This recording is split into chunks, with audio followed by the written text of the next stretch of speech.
Hola chicos, pues bueno, vamos a hablar acerca de los tres últimos signos de puntuación. Vamos a continuar ahorita con las comillas, que es un signo muy interesante, sobre todo porque vamos a encontrar nosotros tres tipos de comillas. Vamos a tener la comilla inglesa, que inclusive nosotros hacemos este signo, ¿no? Que pues es la más común, la que nosotros utilizamos siempre. También vamos a tener la comilla española. En la presentación que les subí viene justamente cuál es la comilla española, la van a identificar. Esa se utilizaba muchísimo antes, ahora pues por la globalización, por cuestiones de unificar los textos científicos, académicos, entonces se ha utilizado ya más la comilla inglesa. Y vamos a tener por último la comilla simple, que es como la comilla inglesa, solo que es solamente una. Esta va a tener un uso específico debido a que cuando nosotros no podemos poner en cursiva un término de una lengua extranjera, pues vamos a utilizarla para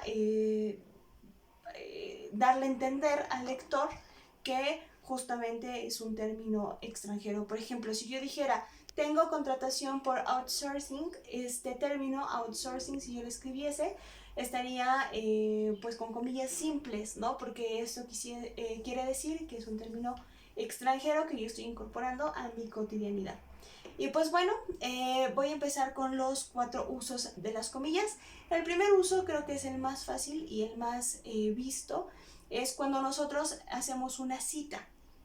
Cuando nosotros citamos, todo lo que vamos a poner, pues justamente va a ir pues entre estas comillas, se va a escribir justamente dentro de ellas. ¿Por qué? Porque eso va a significar que nosotros no somos quienes estamos escribiendo ese texto, sino que es alguien más, ya sea un autor, una organización, sea un texto legal, siempre tiene que ir entre comillas. Algo muy interesante es que, por ejemplo, si nosotros vemos que en este texto hay unas comillas, pues entonces nosotros vamos a tener que recurrir no a poner doble comilla inglesa, sino poner comilla española y comilla inglesa. Esto lo vamos a encontrar en muchos textos en el que vamos a tener ambos tipos de comillas porque una está dentro de la otra. Entonces, para no repetir el signo, simplemente se utilizan pues estas dos. El segundo uso lo vamos a tener cuando tenemos un texto narrativo, ya sea un cuento, una novela, una fábula, además. Y vamos a ver que en los diálogos, así como vemos que el guión es para los diálogos, cuando vemos comillas significa que es un pensamiento, es decir, ya sea dentro del diálogo o fuera del diálogo, si vemos que hay un texto entre comillas, significa que es el pensamiento de alguno de los personajes.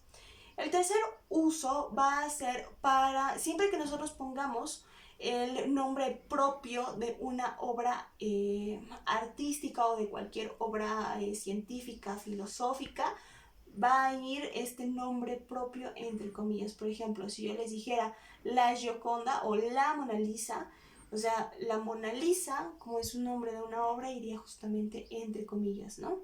La Mona Lisa es una de las obras más famosas de todo el mundo.